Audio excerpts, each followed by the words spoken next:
वालेकुम स्टूडेंट, एक बार फिर आपको फर्स्ट ईयर केमिस्ट्री में खुशामदीद है। लास्ट क्लास के अंदर मैंने आपको पढ़ाया था केस नंबर 1, केस नंबर 2 और आज हम डिस्कस करने वाले हैं केस नंबर 3। उम्मीद है कि आपने केस नंबर 1 और केस नंबर 1 ना सिर्फ बनाया, प्रैक्टिस की और व्हाट्सअप भी किया होगा और उनको मैंने जवाब भी दिया होगा। और आज हम जा रहे हैं,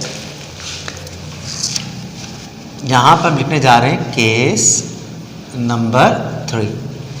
केस नंबर 3 पढ़ाने से पहले एक छोटा सा फार्मूला ड्राइव करना है, उस फार्मूले को समझिए और फिर आगे हम उस क्वेश्चन को यानी इस सवाल को हम सॉल्व करेंगे कि ये सवाल क्वेश्चन कैसे सॉल्व होता है। एज वी नो दैट, हम जानते हैं, क्या जानते हैं भाई, R1/R2 बराबर होता है M2/M1 और यहाँ लिख सकते हैं बेटा हम D1/D2/D1। जी सर बिल्कुल लिख सकते हैं आप, नो प्रॉब्लम, या तो इसको ले लें या इसको ले लें। अब आप क्या समझाना चाह रहे हैं वो बताइए। R दरअसल बराबर होता है V/T के। क्या मतलब सर, देखो हम इसको क्या पढ़ते हैं, द रेट ऑफ डिफ्यूजिबिलिटी। क्या पढ़ते हैं इसको हम, R को हम क्या पढ़ते हैं जल्दी बताओ, the rate of diffusibility. The rate of diffusibility यानी पर यूनिट टाइम के लिहाज से, पर यूनिट टाइम के लिहाज से इसकी वेलोसिटी। तो हम यहाँ पे लिखते हैं V/T, V/T। तो दरअसल यहाँ जो इसका वॉल्यूम है T से क्या होगा, वो डिवाइड हो जाएगा, तो इसको हम कहते हैं रेट ऑफ डिफ्यूजिबिलिटी। अगर इसको हम 1 मान लें तो ये हो जाएगा 1, ये हो जाएगा 1 कॉमा, इसका मतलब इसका R2 जल्दी बताओ क्या होगा, जी सर V2/T2। डन। अब इन दोनों वैल्यू को इसके अंदर पुट करते हैं तो क्या फार्मूला बनेगा, V1/T1 डिवाइडेड बाय V2/T2। यहाँ क्या लिखा जल्दी बताओ, ये हो जाएगा M2/M1 और कर दूँ इसको, जी बिल्कुल और कर दें, ये हो जाएगा D2/D1। यानी कि ये तो इसके बराबर हो गया, ये इसके बराबर है, R के बराबर हो गया, जिसको हम लिखते हैं V/T। वॉल्यूम किसके डायरेक्ट डिवाइड करेंगे हम, टेम्परेचर, V2/T2। अब इन दोनों में से क्वेश्चन में देखकर फार्मूला लिया जाएगा, या तो हम ये वाला इस्तेमाल करेंगे या तो हम ये वाला इस्तेमाल करेंगे। समझ गया मेरा बेटा, जी बिल्कुल समझ गए सर। आगे चलिए, अब आगे हम चलते हैं अपने क्वेश्चन, जल्दी से कॉपी करो, शाबाश।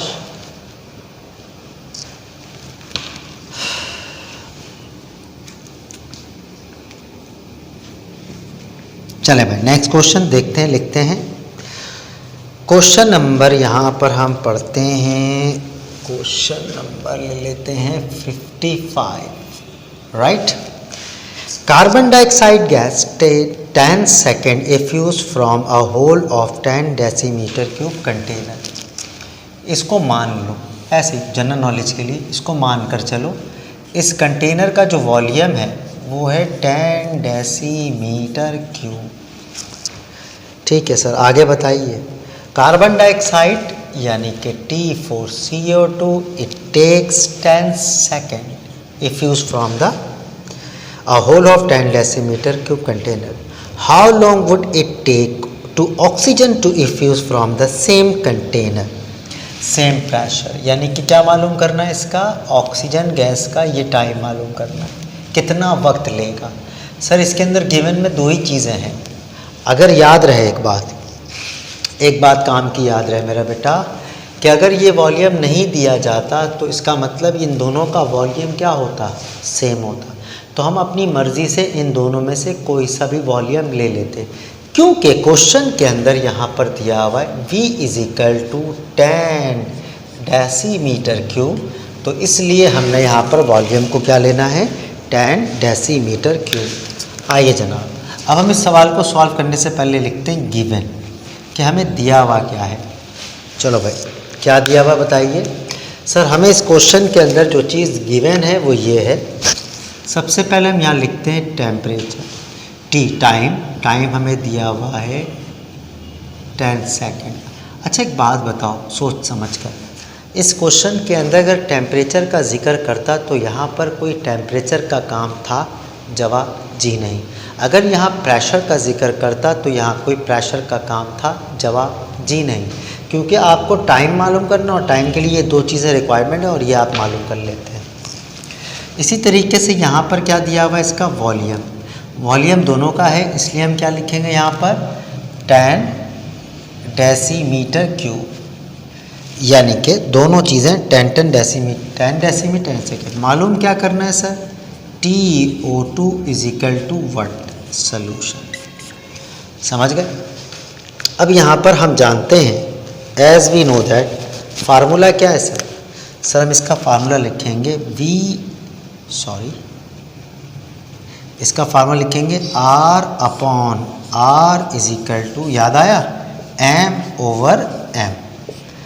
अब सर यहाँ पर हम लिखेंगे CO2, यहाँ क्या आ जाएगा ऑक्सीजन, यहाँ हो जाएगा ऑक्सीजन, यहाँ क्या हो जाएगा CO2। क्लियर, बोलो मेरा बेटा। जी सर। अब हम क्या करेंगे, इधर देखो, इधर देखो बेटा, गौर से देखो इधर। R बराबर किसके होता है, R is equal to V/T, समझ गए, कॉमा, तो ये किसका निकाल रहे हैं, CO2 का, तो ये क्या होगा CO2, ये क्या हो जाएगा मेरे बेटा CO2, तो R किसका निकालेंगे, ऑक्सीजन का, तो ये क्या हो जाएगा बताओ, V oxygen upon T oxygen. Done, clear है, बोलो भाई, जल्दी से देखो, जल्दी, शाबाश, क्लियर है ये, जी बिल्कुल सही, समझ गए। अब यहाँ पर हम क्या करेंगे, यहाँ पे लिखेंगे, इसकी जगह पर इसको पुट कर देंगे, तो क्या हो जाएगा VCO2 upon T CO2, divide कर दो, किससे डिवाइड करेंगे, जल्दी बताओ। जी हाँ, oxygen divided by T oxygen, है ना बेटा, इज इक्वल टू, यहाँ क्या लिखेंगे M, डेंसिटी नहीं है तो क्या लिखेंगे M ऑक्सीजन, और M क्या हो जाएगा CO2। क्लियर, ठीक है सर। अब इसकी वैल्यू को पुट करना है, वेरी सिंपल, वेरी सिंपल, ये डिवाइड हो गया। वॉल्यूम कितना है सर 10, नीचे टाइम CO2 का कितना है 10, तो 10 क्या हो जाएगा कैंसिल, वॉल्यूम कितना है 10, नीचे क्या है, जी हाँ। अब यहाँ पे क्या लिखेंगे, जल्दी बताओ, मॉलिक्यूलर मास ऑक्सीजन का कितना होता है 32, कार्बन डाइऑक्साइड का 44, जल्दी देखिएगा ये, शाबाश, जल्दी करो।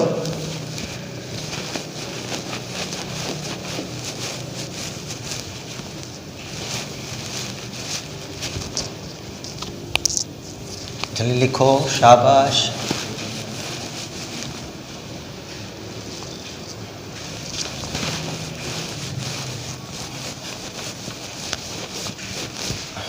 चले भाई, लिख लिया मेरा बेटा, जी सर, ऊपर लिख लेंगे, इसको हम इस पर ले जाएंगे, तो यहाँ क्या हो जाएगा T ऑक्सीजन अपॉन क्या लिख देंगे हम 10 इज इक्वल टू, अब इसको इससे डिवाइड कर दो, जल्दी से डिवाइड करो, देखो आंसर क्या आ रहा है, शाबाश, जल्दी करो।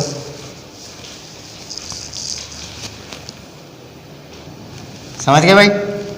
अच्छा, अब आप इसको यहाँ पर हम लिख देंगे T/10, तो यहाँ पर इसका स्क्वायर रूट ले लो, स्क्वायर रूट क्या आ जाएगा 32/44। क्लियर हुई बात, समझ गए। हम इस तरह भी ये काम कर सकते थे, 10/10, इसको इस तरह 10 कर दो मेरा बेटा, ये यहाँ लिख लो O2, इस 10 को इससे कैंसिल कर दो, ये वाला नीचे आ जाता है और ये ऊपर चला जाएगा, मतलब ये हुआ कि ये नीचे वैल्यू आ जाती है और ये ऊपर TO2। समझ गए, यानी दोनों तरीके से आप कर सकते हैं, जो आपको आसान लगे। ये मैथ्स का एक प्रोसेस है, इससे गुजरना होगा आपको। बहरहाल आगे चलते हैं।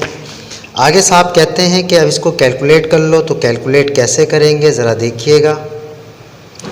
सर हम लिखेंगे यहाँ पर, सर हम लिखेंगे 32 डिवाइड कर दें इसको 44 से, आंसर आ जाएगा 0.727, 0.727, 0.727 तो ये हो जाएगा 0.85, 0.85 आंसर क्या आ जाएगा 0.85। डन।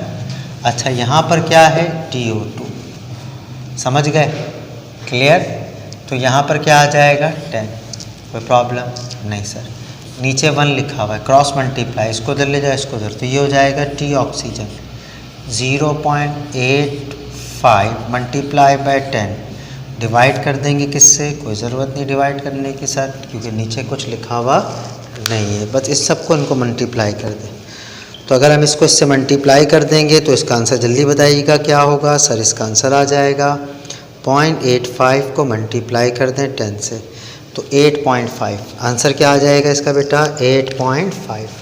तो यहाँ लिखिएगा TO2 इज इक्वल टू 8.5।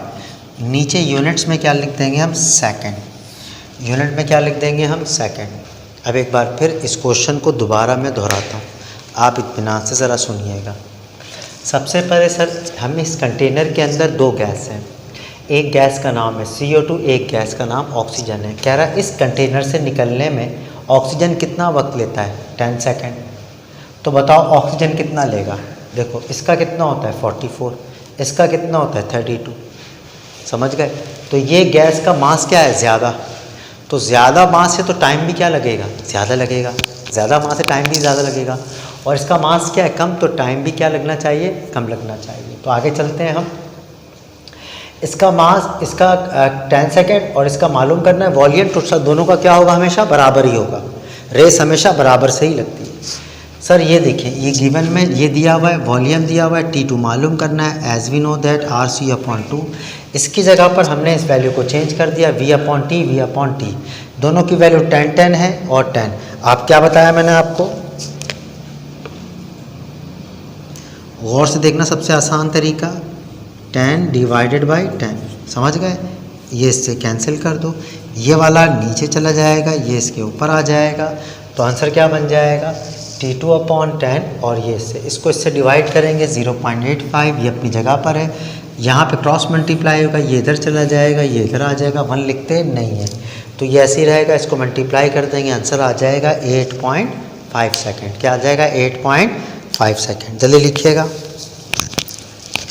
जल्दी लिखो बेटा। तो फिर आगे चलते हैं हम।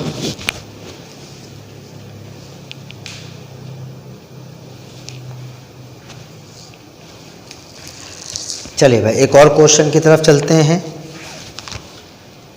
एक और क्वेश्चन की तरफ चलते हैं। शाबाश, इसका एक और क्वेश्चन सॉल्व करते हैं और सॉल्व करने के बाद फिर इंशाअल्लाह ताला आप घर पर बनाइएगा इस क्वेश्चन को और मुझे बताइएगा कि ये क्वेश्चन किस किस ने सॉल्व कर लिया। इस तरीके से ग्राहम्स लॉ का ये न्यूमेरिकल चैप्टर 2 में बार बार आप देख रहे होंगे, और जब ये न्यूमेरिकल बार बार देख रहे होंगे तो आपकी जुस्तजू हो रही होगी, तो हर साल ऑल्टरनेट ये पूछा गया है। आइए देखते हैं। SO2 gas takes 30 seconds to effuse. How long would it take NH3 gas to effuse from the same container? वही वाली बात हो गई, सेम कंटेनर। यहाँ पे हम क्या लिख रहे हैं, case number 3, case number 3। Question number क्या दिया हुआ है 56, क्वेश्चन नंबर 56। क्वेश्चन नंबर 56 में दे रहा है कि एक कंटेनर है, ठीक है सर, ये रहा एक कंटेनर। इस कंटेनर के अंदर 2 गैस है, एक गैस है SO2, SO2, और ये कितना वक्त लेता है 30 सेकेंड्स। पूछ रहा है बताओ how long it take NH3 gas, NH3 gas कितना वक्त, ये है क्वेश्चन। अब ज़रा देखो, गिवन तो कुछ दिया हुआ ही नहीं है, सिर्फ एक ही चीज़ दी हुई है, और कितना लंबा सॉल्व होगा, यानी गिवन कितना छोटा सा और आंसर कितना लंबा, सोल्यूशन कितना लंबा है, कितना बड़ा सोल्यूशन है। देखो इधर सबसे पहले हम क्या लिखेंगे, गिवन। अब गिवन में बताओ क्या है, सबसे पहले दिया हुआ है TSO2 कितना दिया हुआ है 30 सेकेंड। T क्या मालूम करना है NH3 is equal to volume अपनी मर्जी से क्या ले लें हम, बोलो 100 सेंटीमीटर क्यूब, मेरी मर्जी 100 ले लिया, 200 ले लिया, 500, जो आपका दिल चाहे ले लो। सोल्यूशन है ना भाई? ठीक है सर, अब आगे चलिए, आगे चलते हैं। सबसे पहले हम यहाँ क्या लिखेंगे बताओ सर? आप लिखें इधर वी आर, क्या लिखेंगे? R1 upon R2 is equal to क्या लिख देंगे? M2 over M1। अब क्योंकि यहाँ पर दो गैस हैं तो एक गैस का नाम क्या है? SO2, दूसरे गैस का नाम क्या है? NH3, इस गैस का नाम क्या है? NH3, और इस गैस का नाम क्या है? SO2। अब सर हम जानते हैं, एज वी नो दैट, हम जानते हैं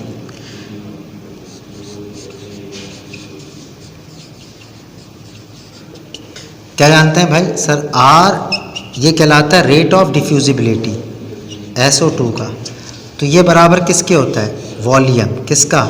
SO2 का। नीचे क्या आ जाएगा? टेम्परेचर किसका? SO2 का, कॉमा यहाँ क्या लिखेंगे? R किसका? NH3 का। वॉल्यूम किसका? NH3 का। नीचे डिवाइड किससे होगा? ये टाइम किसके? NH3 से। अब इस वैल्यू को इसमें हम पुट कर देंगे, किसमें सर? इसके अंदर। तो क्या बनेगा फार्मूला बताओ? ये बनेगा VSO2 upon TSO2 divided by VNH3 divided by TNH3। अब यहाँ पर इसका क्या लिखें? M लिखें, D लिखें? ऑब्वियसली सर M लिखेंगे। तो यहाँ क्या हो जाएगा? M बताओ क्या लिखेंगे हम यहाँ पर? NH3, और यहाँ M क्या हो जाएगा? SO2। अब इन सब की वैल्यू पुट करनी है, इन सब की वैल्यू को पुट करनी है। बताओ वॉल्यूम कितना दिया हुआ है? सर वॉल्यूम दिया हुआ है 100। नीचे टाइम कितना दिया हुआ है? Sir 30 second. डिवाइड कर दो, नीचे क्या आएगा फिर? वॉल्यूम 100, और इसको मालूम करना है। Got it? Yes sir. अब क्या करें सर? कुछ नहीं, NH3 कितना होता है? 17, SO2 64। अब यहाँ से कैलकुलेशन करनी है तो क्या करेंगे sir? As we know that, इसको इससे कैंसिल कर दो। अब आप मेरा पॉइंट समझे मैंने क्या कहा था? मैंने कहा था सेम कंटेनर। सेम कंटेनर का मतलब ये हुआ, अगर एक बच्चा 500 ले रहा है, एक बच्चा 1000 ले रहा है, एक बच्चा 10,000 ले रहा है, एक बच्चा 1.5 लेना है, तो उसको पता है यहाँ पर क्या हो जाना है? कैंसिल हो जाना है। तो वो जो भी ले, नो प्रॉब्लम, क्योंकि वॉल्यूम सेम होके क्या हो जाएगा? कैंसिल हो जाएगा। अब मैंने क्या बताया था आपको? सर ये ऊपर चला जाएगा और ये नीचे, तो यहाँ पर क्या लिखेंगे? जल्दी बताइएगा। जी सर, यहाँ पे हम लिखेंगे TNH3। क्या लिखेंगे बेटा? TNH3, और नीचे क्या आ जाएगा? 30 इज इक्वल टू, यहाँ क्या लिखूँगा? 17, ये क्या आएगा? 64। अब आइए इसको सॉल्व करते हैं, इसको सॉल्व करते हैं। कैसे सॉल्व करेंगे सर? सर हम लिखेंगे 17 डिवाइड कर दो 64 से, तो आंसर आ जाएगा 0.265। तो इसका आंसर आ जाएगा, इसका आंसर आ जाएगा, दोबारा करते हैं,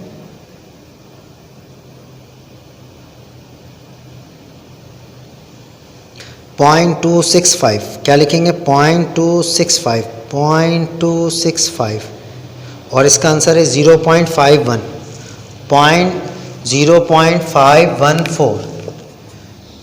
यहाँ लिख लेते हैं TNH3, नीचे 30, और इसका आंसर हम लिखेंगे 0.514।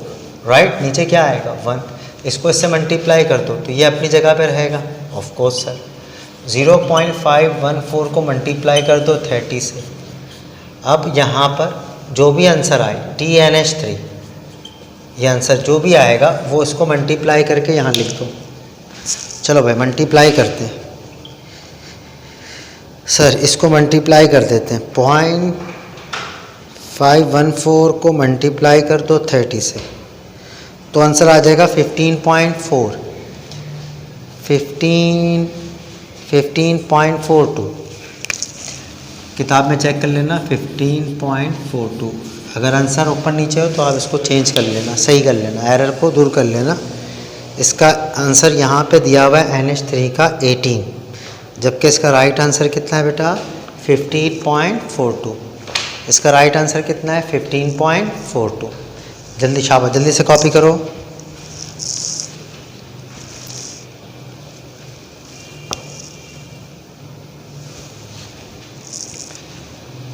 चले भाई नेक्स्ट क्वेश्चन। नेक्स्ट क्वेश्चन सुनिएगा 57। Question number 57। क्वेश्चन नंबर है 57।